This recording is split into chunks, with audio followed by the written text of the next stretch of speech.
Hey everyone, welcome to the newest episode of On That Note with Parker Whirling. Today's guest is a talented singer-songwriter based in Gloucester, Massachusetts. She's got a debut song out right now called Loverboy that you need to go check out.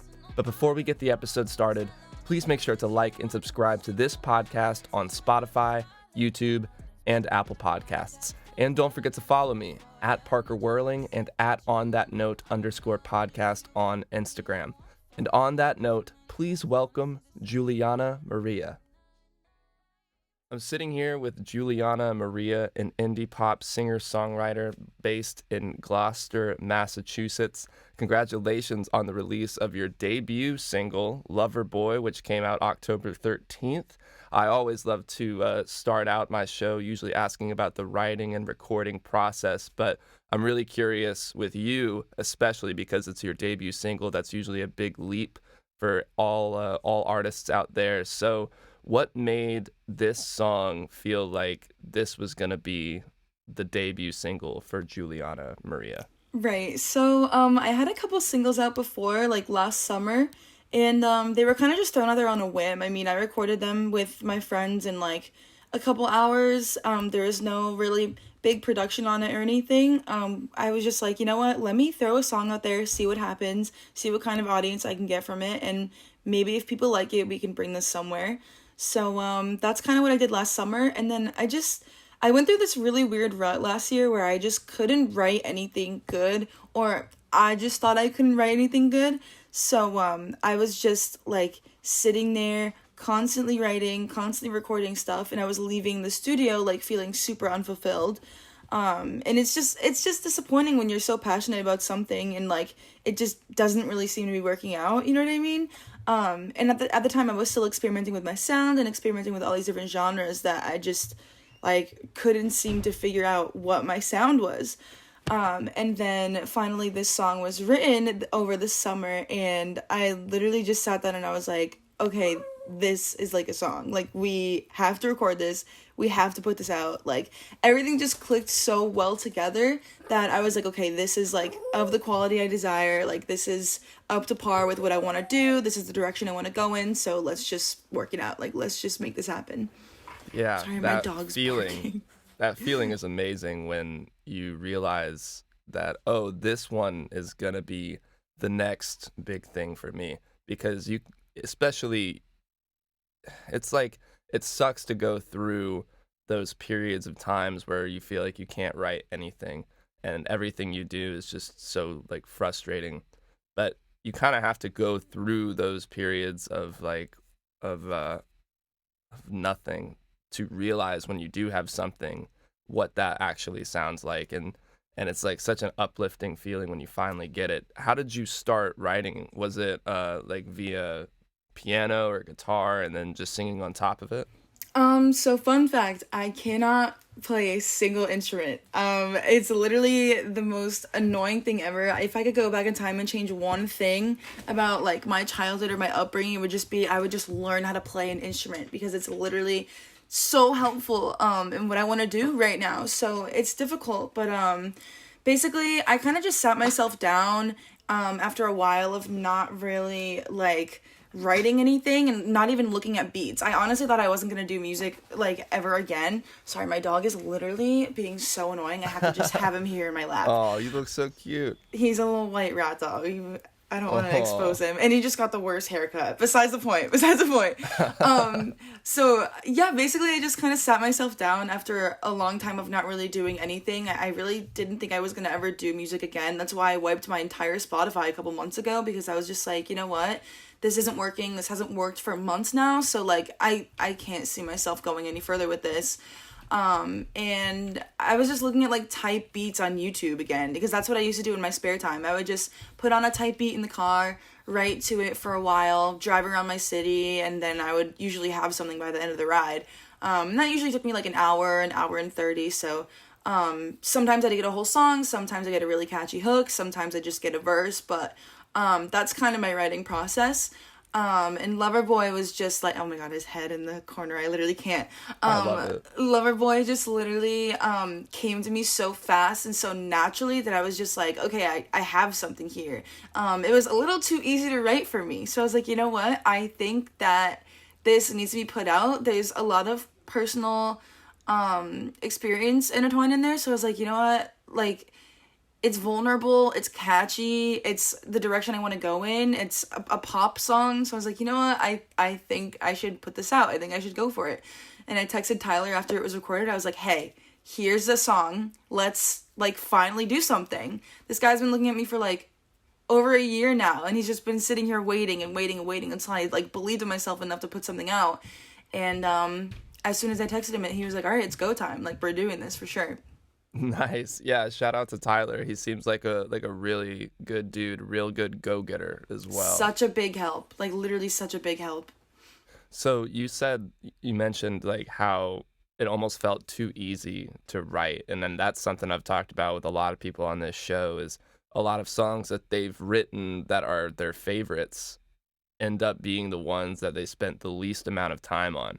It's like it suddenly just happened in like 30 minutes or an hour, and they had something that was like not there so recent ago.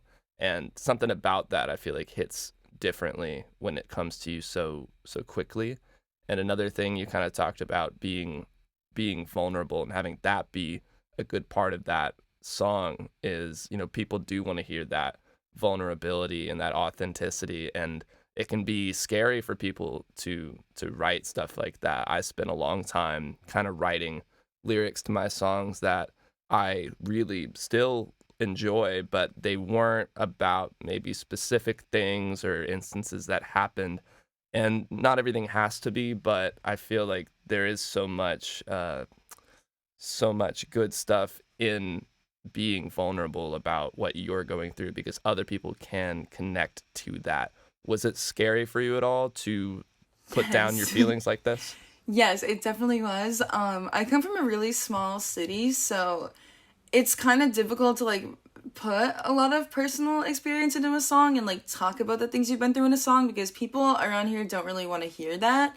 I started this whole thing during the pandemic where I really didn't have a ton of inspiration or anything. I was just kind of writing just to write and like recording just to record because I just wanted some songs out of this whole thing. I finally felt ready to pursue this and I was like, okay, let's just record literally anything I can think of. Let's just like write and then record something and see where it goes. And the first two songs I put out, I was talking about nothing, like literally nothing important. And that didn't really sit right with me. I feel like I knew I wanted to be vulnerable in my music. I wanted to intertwine some personal experiences in there. It's just like, it's very important. And I mean, that's what makes music so special. When you have the ability to be vulnerable in your music, why not? You know what I mean?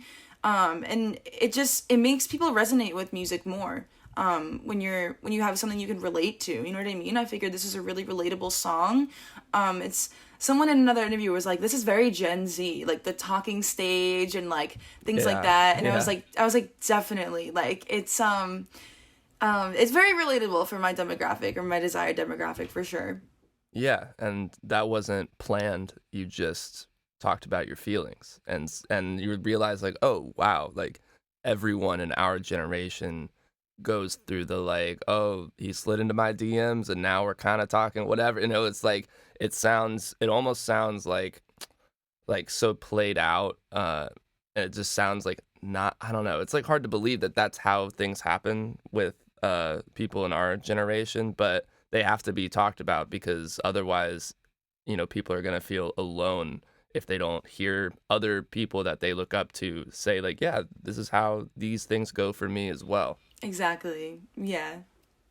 So, what were some of the challenges and some of the rewards that kind of came with writing, recording, and about to be releasing your debut single? So definitely a challenge. The worst part about this whole thing is that I don't know how to produce at all. If someone literally came up to me and was like, you make a song on Logic right now or else you die, I would just die on the spot. Like, I don't know how to work any of that. I don't know how to play an instrument. I don't know how to produce. I don't know how to make beats. I don't know how to record myself. I don't know how to mix. I don't know how to do anything. So, a lot of my stuff is based around other people and their schedules, and that can be really difficult. So, it was hard to even just get in the studio and record something. I think I had to wait like a month. I think I wrote this like July 10th or 12th or something. And then I texted my engineer who I usually record with. His name is Mackie. He's over at Phoenix Down in Somerville. Shout out to Mackie.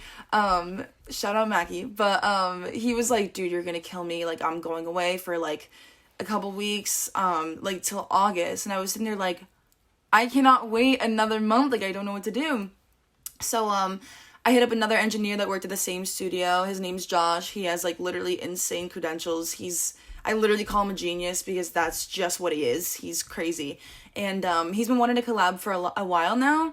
We just hadn't really had like the opportunity to, because Phoenix is booked literally all the time. So it's hard to even get in there with just about anybody, but they're doing really well. So that's awesome. But I hit Josh and he was like, yeah, definitely, like, let's schedule something and kind of figure out where we want to go from here. And I recorded something with him and he made me sound exactly the way I wanted to sound. And I was just sitting there like in the live room after, and I was like I'd never left the studio feeling really, really fulfilled and really satisfied with anything I've ever made at that point. So after I heard that, like after I heard Loverboy, and it was just like a demo. It wasn't like the final mix or anything, but like once I heard Loverboy, I was like, okay, like this is all clicking. It all just clicked way too well. So I was like, you know what? Like, I could get used to this. Like, this is sick. You know what I mean? But it was hard after like experimenting with so many different sounds after a while. Like, I touched into like the Kaytranada kind of music. I touched into like some more hip hop kind of stuff, and like that's not very fitting for me, obviously. It's just like I have nothing to talk about, you know what I mean? So I've always aspired to be like a pop R&B artist, and I finally wrote something that embodies that. So I was just like, finally, like literally finally. As for rewards, I think I'm learning a lot about the industry through this release. I had no idea like how to even get myself a pre-save link before this. I had no idea what a pre-save link even did. Like, it's a big learning curve, learning all these different terms and learning like who's involved with what and like all this stuff, you know. It's really hard to grasp for people like me who don't really have a big musical background. So it's really rewarding to like learn about that and kind of learn the ropes through my debut single.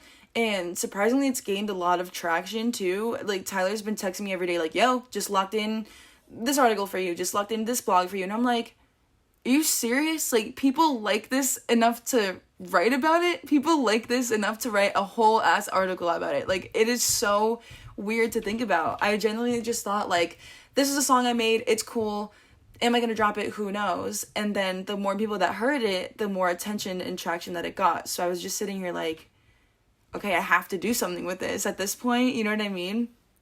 It's very daunting, this whole experience. It sounds like you're going through in such a short amount of time, getting It's very all of this attention for scary. a song that, as we record this interview, is not even out yet. Which is why I'm very excited to talk to you. I like talking to people right before something hits to get their, their feelings right before it's released. But yeah, it sounds like, I mean, even though you don't know how to produce or don't know how to play an instrument, you're getting so much exposure to all this really good knowledge from people who do know how to do these things. And it's not like you can't pick these things up, along the way. You don't have to have this mindset. And I'm not just talking to you, I'm really talking to anybody who's listening.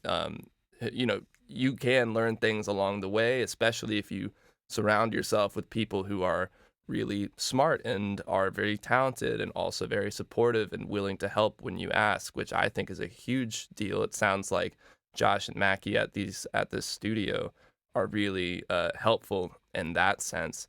And Tyler, sounds like he's really on it. What about when you got that demo back?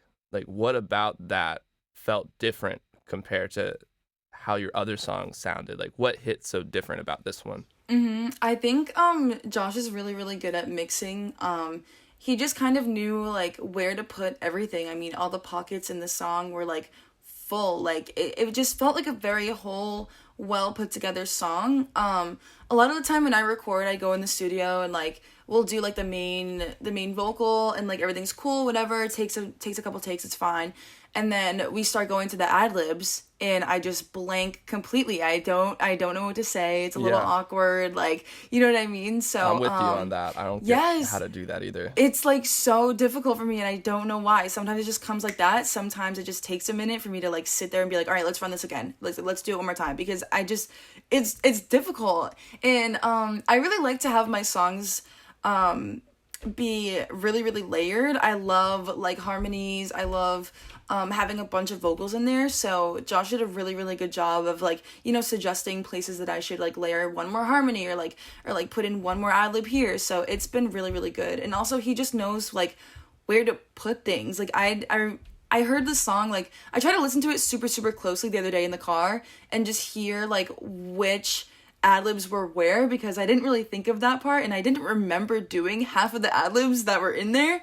And I just sat there and I was like, he literally copy pasted them into like the perfect places. Like literally it just all like fell together so well. I keep saying that, but like that's literally what happened. Like I still don't know how I pulled it off. Like I still don't know how any of us, it's crazy. It's literally crazy.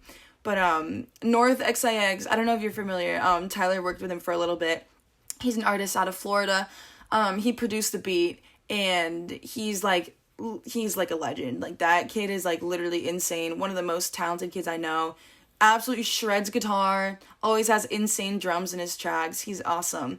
And I finally went to him and I was like, hey, like, I'm wondering, like, can you do something for me? And he was like, what? Like, literally, what could you possibly want right now? Like, because he knew that I really didn't know if I wanted to do music ever again. And I went to him and I was like, I have a song, but I wrote it over a type beat and it doesn't fit the lyrics. And I also don't really like the beat. I like the tempo. You know, is there any way we can, like, create something out of this? Because again, I don't know how to produce my own stuff. So he sent me like a little beat. It was good. It only had a couple chords and like drums and that was it. And I was like, oh, this is fire. Da, da, da. You know, I can work with this. And then my session was booked for August 12th. So something about the beat didn't feel right to me. He was like, you know what, like have this like little demo of it first. See if Josh maybe wants to do something over it. You know, add some extra elements in there. And see what he can do with that, or like see if he can just like mix the beat for you. I was like, okay, that's cool, but like it sounds a little empty. Like it's a little too simple. And he was like, all right, like why don't we get on a call and fix it? This wasn't even like 12 hours before my session. We were up on FaceTime literally all night till like 5 a.m, just trying to perfect everything that went into this beat, like different chords, different sounds, different 808s. Like he's an artist himself, so he would literally be like fucking around with chords, and then he would find one that he liked, and he would stop working on my project and be like, give me a minute, like stop talking. And he would do it for himself, and then he would save it. So I feel like we were kind of like piggybacking off of each other, where like he was finding things that he really liked, and I was also finding things that I really liked in a beat. So it's like for future reference, now I kind of know what I like and what I don't like, and I finally found, I don't want to call him a producer because he's not a producer, but I found someone that can produce that I'm like comfortable enough to communicate with. That was another really, really big challenge as well.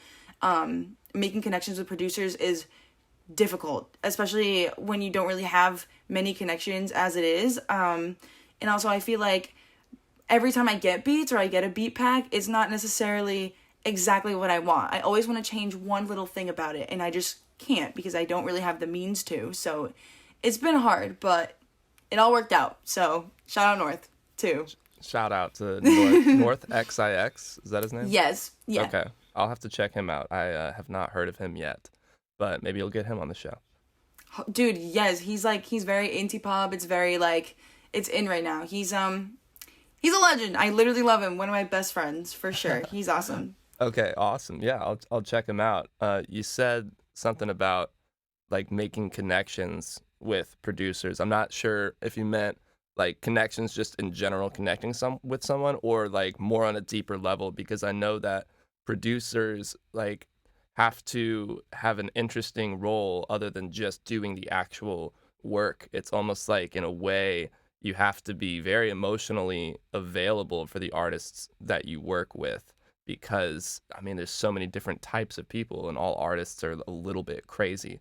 And it's did you when you said that, did you mean you had a hard time finding people that you felt like you could be yourself around, or was it literally like in a more business sense, hard to find connections? Yeah, it was literally, I think, a little bit of both, honestly. I mean, like, I had a couple friends that made beats in the past and, like, kind of knew what they were doing, but I was always kind of too timid to, like, reach out and, like, ask them if I could, like, not, like, get something, but if I could like, make something with them. Just because, like, I didn't really know them super well. And same with, like, a lot of other people. Like, there were people that went to Phoenix Down and recording and like made beats and like knew how to do all that stuff, and like it was good. Like I got a few beats from them too, but at the same time it's like a lot of them aren't really my style, because again, I found it really hard to basically just find people that made like R&B pop kind of beats. I feel like everyone around here makes really like hip hop trap kind of beats, so it's really difficult for me to like find something that I want and that I like. But yeah, it just all, again, it clicked really, really well. I literally finished every sentence saying that, but it all just happened so fast that, like, naturally I was like, this is crazy. Like, I mean, I'm finally sounding the way I want to sound. I finally have a beat that I like. But emotionally, I would definitely say, yeah, even in the studio when I recorded, I would always have a really, really hard time, like, even just like approaching them and being like, hey, I don't like this ad lib here, can you take it out? Or hey, like, can I redo this take one more time? Just like something about that really like put me the wrong way. I just feel like I was offending them. When like it's their job, you know what I mean? Like their job is to engineer and like make people sound the way they want to sound, you know what I mean? So it was really hard to just like sit there and like leave the studio with all of these demos, and every single time I would listen to them in the car, I would just be like, oh, I wish I did this different. Oh, I wish I put this ad lib here. Oh, I wish I did one more layer. You know what I mean? So it's like after you do that for a while, it's just like, when am I gonna make something that I actually like? But I think I plan on working with North a lot more in the future, for sure. He knows exactly the way I want to sound. He knows my area of music pretty well. So, yeah, I definitely picture myself working with him again in the future, for sure. That's awesome. And I know what you mean about feeling bad telling an engineer or a producer, like, I don't really like that. Or, they have their own idea and they're like, oh, this could be sick. And then you try it and you're like, ugh, I don't know. And that's like the imposter syndrome talking. But the reality is it is your song and it is your voice, it's your idea, and you should be open to what people are suggesting, especially if they are in a position to, you know, you know, they produce people all the time. It's like, yeah, you should be open to those ideas, but at the same time, when something doesn't sound good to you, and if you're the artist, you like shouldn't have to compromise that. You should just be open to other suggestions, but also tell people when something isn't quite hitting right. Exactly. I don't know. I think I just had a really hard time like speaking up for myself throughout this whole thing. I mean, like, how do I even describe it? It's like I would book a 4-hour session, I would make a song out of it, and then I would just listen to it over again, and I'd be like, I really don't like this. Why did I do this? And like you said, imposter syndrome, that's something I've dealt with for like the past year. That's why I didn't think I was ever gonna do anything or put anything out ever again, because I was just sitting here like, am I even good? Like, I keep making stuff that I don't like. I keep making stuff that I know other people won't like. What am I doing? What am I writing? What kind of beats am I using? Who am I talking to? Like, what is going on? Like, how can this click? When will this click? You know what I mean? It was just a very long process of me sitting there and just being like, you know what? You are good at what you do. This is your dream. This is what you've been wanting to do since you were a kid. Like, pursue this. What is stopping you? You have all the not all the connections, but you have the connections that you need. You know what I mean? You have the resources a lot of other people don't have. It would be like offensive if you didn't pursue this. Like, figure it out. But yeah, after a while, I was just like, you know what? I need to write something. Like, I'm bored. Let's write something. And that's kind of how this all came about. So, what advice would you have for other artists who are maybe a little timid about releasing their first project, or they want to, but they're not quite sure where to start? What kind of thing would you say to like your former self? I think I would just say, like, just don't worry. And also, don't talk about nothing in your songs, because literally, what is that? Like, that does nobody any good. I think coming from such a small town, it's really hard to, like, put yourself out there and, like, do something creative, because, and this isn't just like unique to my city. I feel like it applies to, like, pretty much everywhere. Like, when you live in such a small setting with a lot of people that know you, it's difficult to, like, be a creative and be out of the box and do things that other people aren't doing. And it's scary. I mean, they would play my songs at parties, and it's like, dude, I know you don't listen to this song when we're all not kumbayaing. Like, I know you're not listening to this song with your girlfriend or boyfriend or at your house. Like, you're not. You know what I mean? It's like, people's first instinct is to just always ridicule and always, like, make a fool out of someone that is doing something different. Even, like, in high school, like, you would have the art kids, and, like, they'd be looked at as, like, weird, but it's like, dude, they're creating, like, crazy stuff. Like, they're making insane art. So it's really difficult. I mean, coming from someone like me, I don't like to call myself a pioneer at all, because there are so many other people here that do music, but, I want to put, like, my city on the map for everyone. And, like, as soon as people see that, they kind of look at you and they're like, what are you trying to do? Like, are you trying to be famous? I had some kid the other night come up to me and be like, you're posting way too much about the song. Like, what is that? And it's like, I've only made, like, 4 posts. I've never done, like, a formal rollout for anything in my life before. The other songs I had out, I just kind of put out on a whim.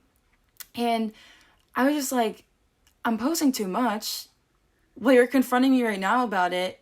It seems like my marketing worked. You know what I mean? Like, Yeah. like, it seems like it worked. If it bothered you enough to come up to me at a party full of all your friends, like, clearly I'm doing something right. But I Not to kind of just mention people like that, like, just have such insecurity in their self. It has nothing to do with you. It's just that these people can't deal with the fact that someone else is pursuing something that they love. right. And also, it's like, if you don't really listen to music on, like, a deeper level, if you haven't even listened to my music, and this kid literally was like, I've never even listened to your music, but, like, you're posting about it way too much. It's like, how can you have an opinion if you haven't even given it a chance? You know what I mean? It doesn't make any sense. But I really hope that I inspired a lot of other people in the process. I've had so many people, like, text me, call me, and be like, hey, like, do you record yourself? Who records you? Like, I've been wanting to do this for a really long time, and, like, your stuff sounds really good and really quality. Like, I would love to, like, make the same connections you have. And I'm like, absolutely, dude. Here's a studio I record at. Here's the engineer I go to. Here's a producer if you need one, for beats. And if you need anything else, let me know. That's it. You know what I mean? It's just, I feel like we should all help each other out instead of competing with each other around here. It's like the weirdest thing in the world. But I've tried my hardest to, have people reach out to me and be like, hey, can I ask you something? You know what I mean? Because it's a compliment in a way. It really is. But I tell all those people, you know what? Like, screw what other people have to think. That held me back for a whole year. I was just like, you know what? I can't do this anymore. One of my biggest fears for the longest time was other people's opinions. And, like, I'm finally over that. If someone had said that to me, like, 6 months ago about how I'm promoting my song too much, I think I actually would have, like, curled up in a ball on the spot and, like, died. Like, I would have just started bawling my eyes out. Like, I don't know, but definitely, yeah, there's a lot of really, really talented kids around here, and they don't really have the courage to, like, step up and do their own thing and make their own music. So, through me, I really hope that they learn that it's okay to do that. And if I have to be the laughingstock of the city for them to for them to pursue what they want to do, then so be it. You know what I mean? But it's just like, it's more comfortable for other people when more than one person is doing it. Right. And what sucks about this situation with this guy is when those things happen to us, like that's what our mind focuses on instead of Yes. the like all the people who are excited about what you're doing and that you've inspired. And another thing is you're not people aren't always telling you like, yeah, this is really cool, like this really inspired me. Sometimes it's very silent and there's just a lot of people out there who are really enjoying it, but the one negative voice can like get stuck in your head and fuck you up, and you got to do your best to just like understand that it's not about you, it's about whatever they're going through, and you can't change that. And that is something that I think most artists in general go through, but especially when you're releasing your first thing ever. That's like, I remember thinking, what are people gonna think? Are they gonna like it? Are they gonna be annoyed that I'm posting about it? Like, Yeah. what's the deal? I know that's been my biggest kind of obstacle. Like, I feel like we nailed the marketing pretty well at the same time though. Like I only did 4 posts, which is like that's nothing compared to other people who can promote their stuff. You know what I mean? Like some people are out here like posting stuff literally every chance they get. This was my first time doing an actual rollout, so it was my first time having a photo shoot. It was my first time doing like press photos and like making sure like everything has the same edits on them, like making a really dope cover art, because my cover art before was like someone on like MS Paint just like fucking around and I was just like, oh my god, like so it's been weird. I feel like a lot of people out of Gloucester haven't like seen anything like this before. You know what I mean? It's like this girl is doing photo shoots for her music and like making dope cover art and like doing her thing. Finally, it's like, what is going on? But at the same time, my insights have been absolutely crazy about it, and like people are so excited about it that like I shouldn't care about what someone has to say, especially if they haven't heard my music before. But at the same time, it's like that's the only thing I can focus on right now for some strange reason. Like I have so many people texting me, calling me, being like, so proud of you, like you're finally pursuing your dream, like ABCD. Like 42 people reshared the cover art on their story when it came out, and like people were genuinely so happy and so excited for me because they've known that this is what I wanted to do forever. And then just that one person, just literally one person, had to go and ruin that for me, and I'm literally sitting here like, why? Like, why do I care so much? I thought I was over this, you know what I mean? But I feel like I'm gonna run into that a lot more. No, nobody prepared me for that. I think that was the issue. You have so many excited people, and like nobody really has the courage to say something like that to your face. So when they said it to my face, I was literally like, you know what, man? Respect. Like respect for speaking your mind. Good for you. That's awesome. I But guess, like I don't know. That's but fucking like annoying. exactly, but it's like don't shit on my music, or like don't shit on my creative outlet because you don't have one. You know what I mean? Like that's not fair at all. No, it's not. But it's also, this thing is not a one and done situation. Like you said, I thought I was over it. I'm like, I think I'll say stuff like this right now. And then if somebody comments on a photo, some random dude, and he's like, this sucks, I'm like, it's going to hurt, Like Yeah. you Yeah. can't pretend like that shit doesn't get to you. It's just how do you let it affect you, like in the coming hours or days or whatever? Because sometimes things really stick with you, and sometimes you just have to like, I don't know, meditate, do something, and just let it like slide off of you. Well, that's going to take us over to the last 5 here, where I'm just going to ask you 5 quick questions and we'll be done. All right, number 1 is in the studio or playing live? In the studio. In the studio. Very cool.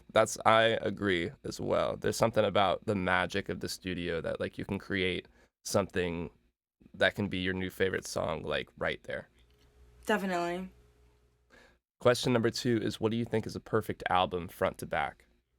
Perfect album front to back. Oh my gosh. I have a favorite. Life of Pablo, Kanye. I love that album. Ooh, yeah, great answer. I love that. Or Good Kid, Mad City. Okay. Both classics that you can't really argue with. You can't. You cannot. Did you like Donda? I love Donda. Oh my god, Me I've gotten in so many arguments with people about how CLB was better. I was like, no, bro, like you're not listening close enough. Like They thought figure it what was out. better? They thought Certified Lover Boy was better. That's insane that anybody would ever say that. I don't even think I listened to it, honestly. I listened to it once. Like, I'm not really a Drake fan, but I listened to it once just to like get the vibe of, I don't know, the beef, like to really have an opinion instead of, not listening to it and be like, oh no, it's not good. Like, I don't know. I mean, it sounded fine. I wouldn't be like, yeah, this is trash, but it's like it's like sounds like everything else Drake's done, and Kanye just like invented the future. I feel like, I don't know, maybe that's a little extreme, but I feel like it sounds like futuristic gospel, Yes, hip I hop. agree. I don't know, it's insane. I love that album. That album was so good. So you said The Life of Pablo and Good Kid, Mad City. Yes. Yeah, I think The Life of Pablo is pretty amazing, but I don't go back and listen to it as much as I should, I think.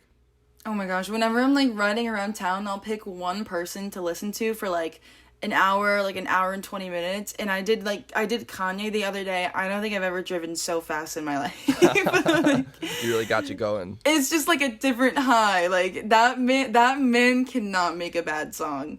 Except for that one song that's like, I think he like bought a beat that Drake wanted to use and he just like did some like stupid shit over it. It was like whoop-de scoop, poopity I was scoop. wondering, like, as soon as you said that, I'm like, I don't know. There's at least one I can think of yeah, right it's now. definitely that one. But besides that, no, I love Kanye. I listened to hip hop throughout like my entire high school experience. That's literally all we listened to. So there's some influence in there in my music too, I feel like. Yeah, absolutely. I mean, he's got great hooks, and your whole song is one amazing hook.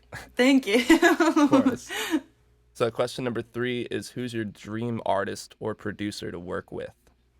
Oh gosh. This is gonna be cheesy. I've always had a thing for Justin Bieber. Oh, Literally, okay. First Justin literally- Bieber choice on this show. The first ever. I'm pretty Oh sure. my god, yeah. I'm gonna get murked. Oh my god. Okay. No, I love that. No, I say it with your love- chest out. Dude, I literally love Justin. This is his brand. This is Oh, his really? brand. I'm literally ripping it for the show, yes. But I love Justin Bieber. I always have. And he also just makes the kind of music that I enjoy and that I like to make. I love a good catchy pop song. If you don't, that's cool. But that's like ideally where I want to go with this whole thing. And I definitely think I embodied that with Loverboy. But JB's just a legend. We all know that. There's no denying that. He's been around for so long. When I For really so think about long. it, it's crazy. He that started this whole he thing didn't when he was fall like off. 14, 16 Yeah. or something. It was like crazy.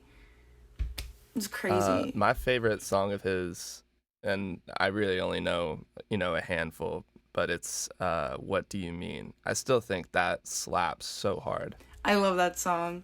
Did you listen to his new album? Probably Dude. not. When did it come out? Literally get on it. Like early this year, I'm pretty sure. Really? Yeah, What's it I called? got. It's called Justice. I got. Oh, that's I right, got 'cause- floor seats. I got floor seats Oh, you literally did? last year. I'm like just waiting. Now I'm When? just playing When's a he waiting coming? game.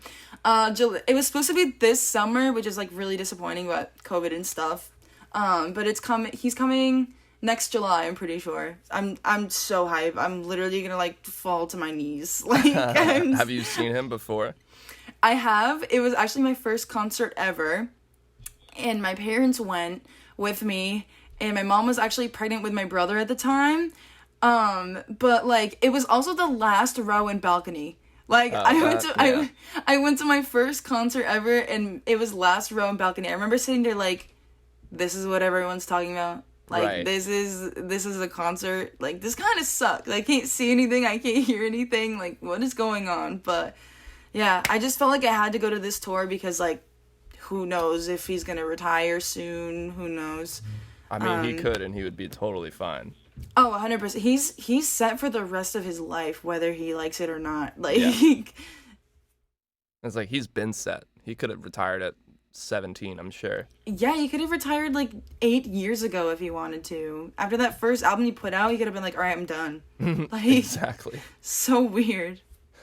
Question number 4 is, what's on your musical rotation right now?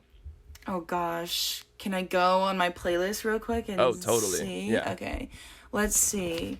I've been kind of digging into a lot of the kind of music my friends like right now. I also need to get hip with like the whole hyperpop wave right now. I'm trying my hardest to like it and digest it and stomach it, but Uh-huh. it's been difficult for me to like do that.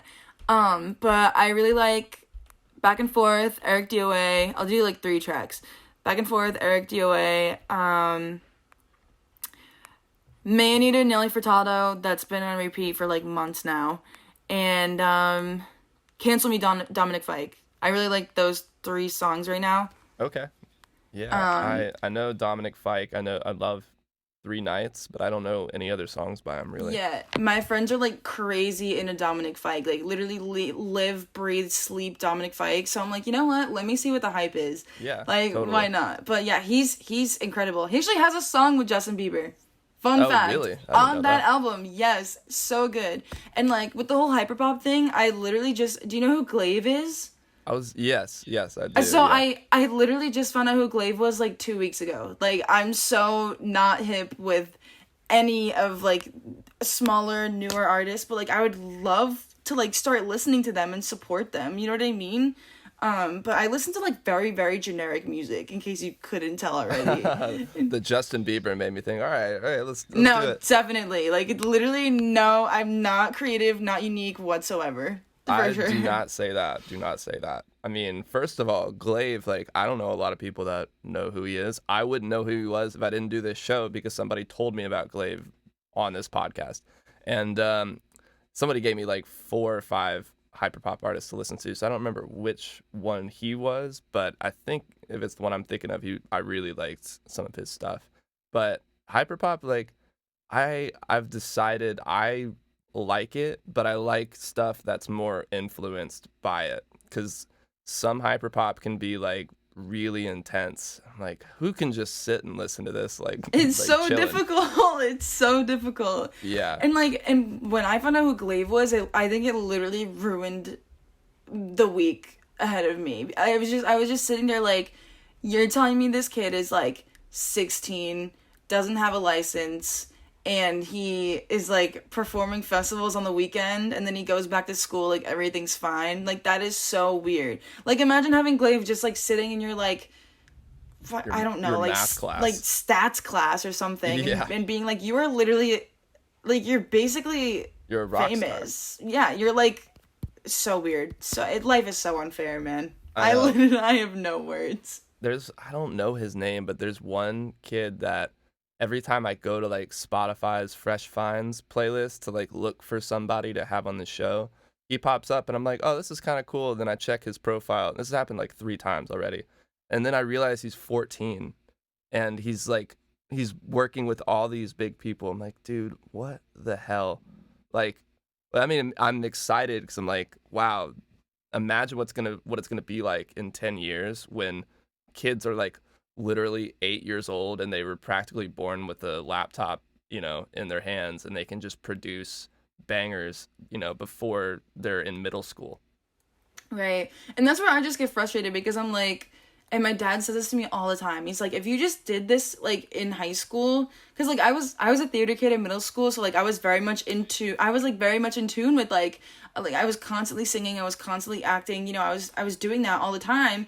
And then high school hit and it's like you don't really know how to handle like 7 classes that are thrown in your face, like clubs, extracurriculars, like sports, working a job. I was just too busy to do anything. And my dad is always like, if you just started it like literally when you were like 14, you could be so much farther ahead now. And it's true. And I regret that so much. Literally so much.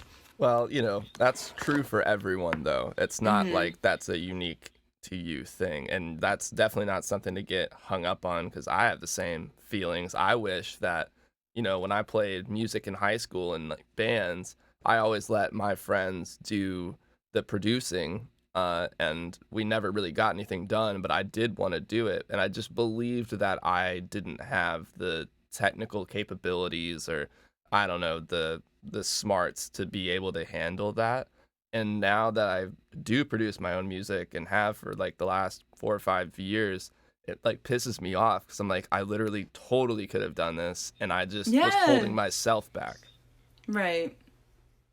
But, we all have to go through that. And when you come out of it, it's better to look at it from the perspective of, well, at least I am doing it now instead of being like, what could have been, right? That doesn't help you. Yeah.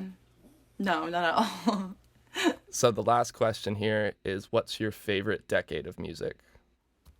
Oh gosh. Honestly, I'm a receptionist at a gym, like part-time. That's what I do. I'm also a student. And whenever I'm in the gym, I always hear, my boss always puts on this one like Sirius XM channel, and it's like all like 70s and 80s rock music. And for some reason, it's just like very listenable for me. It's very like headbanging. It's like shit like what? Queen, AC/DC, like a bunch of those guys. Like I'll be in the gym and I'm like cleaning the bathroom, and it's just like, you make my dreams come true in the back, and I'm like yeah, like I love this song. But it's always the same like 6 songs I hear every single time I'm there, and honestly I like them. I really like them. So that's probably one of my favorites right now. It might change within like a week or so. yeah it always but it's cool. Changes. I love 2010s.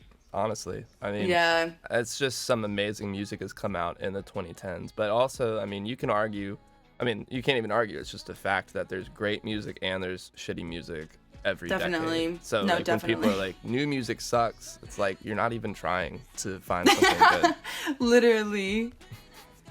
Awesome. Well, Juliana Maria, thank you for joining me for an episode of On That Note. Everyone needs to go listen to Loverboy right now. Go stream it on all the platforms, and congratulations on your debut release.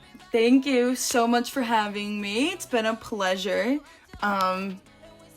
My ADD really came out in this one. I love it. Off the rails. I could talk to a wall, like I said earlier. But. Yeah. Well, no, it was awesome having you on. Seriously, great conversations. I think that people are really going to enjoy hearing your perspective, especially coming from somebody who's releasing their debut single. It's such a like a moment for artists, so it's really cool to get you right before that happens. Thank you. Yeah, I'm super stoked, and we'll see what happens. Yeah. Fingers all crossed. Right. Well, congratulations one more time, Juliana Maria. I'll talk to you later. Thank you. Thank you so much. Have a good See ya. day. You too. Bye. Bye. Thank you again for joining me for another episode of On That Note with Parker Whirling. If you haven't yet, please make sure to like and subscribe on YouTube and Apple Podcasts, and you can even leave a comment down below to let me know who you're listening to. On that note, I'll see you guys next time. Tell me pretty lies, lies,